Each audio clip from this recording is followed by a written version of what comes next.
Welcome to Rabbi's Story Guys. As the rain beats down tonight, let's dive into stories that'll make your heart race. Hit subscribe and ring the bell so you never miss the story. Brace yourself. It's about to get creepy. Let's begin. Night shift at the gas station. You ever work the night shift? You know, the one where it's just you and the darkness, and the clock ticks so loud it feels like it's mocking you. I used to work at a gas station. It was a 24-hour place, way out in the middle of nowhere, just a few miles off the highway, in a town so small it didn't even have a name. Nobody ever stopped by unless they had to. It was the kind of job where you'd sit there for hours, with nothing to do but watch the clock and count the flies in the corners. But then there were the nights when you knew something was wrong.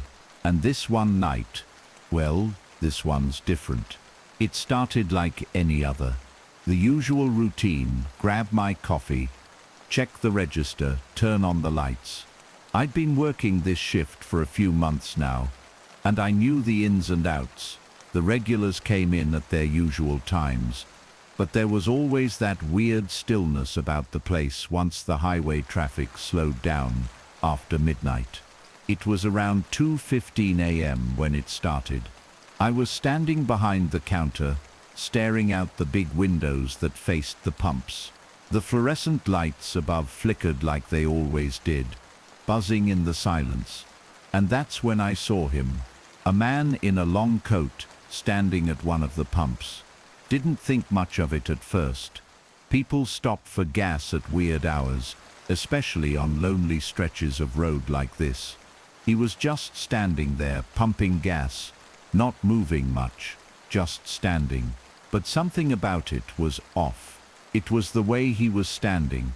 He wasn't facing the gas pump. He wasn't doing anything, just staring at the pump.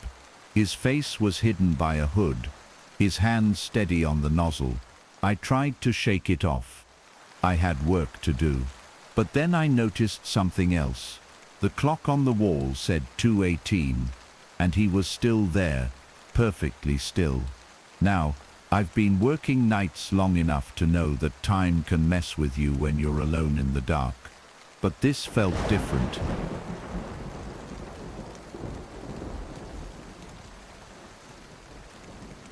I figured maybe he was just a traveler, sleepy, tired, taking a break. That happens. I grabbed my flashlight and decided to check on him. Maybe he needed help.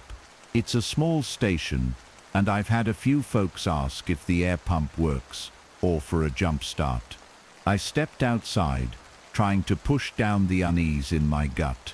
The cold hit me right away, sharp, dry, and empty. I shone the light toward the pumps, and that's when I saw it. The man was no longer at the pump. He was standing at the side of the station, right by the door. I froze. My heart started to race. There was no way I hadn't seen him move. I hadn't heard him step. Nothing. He was just there. I couldn't even see his face properly under that hood. But I could feel him watching me. He wasn't facing me. He was facing the door, like he was waiting for me to open it.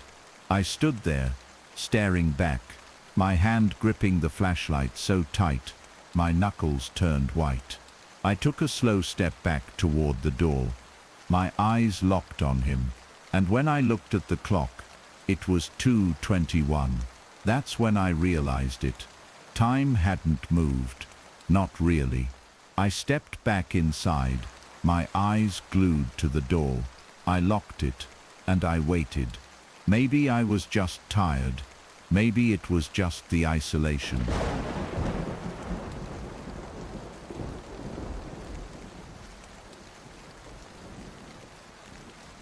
But then, the bell on the door rang. I turned so fast, I nearly knocked over the counter. Standing by the soda machine, just staring at the empty aisle, as if he hadn't been outside just a second ago. I felt sick.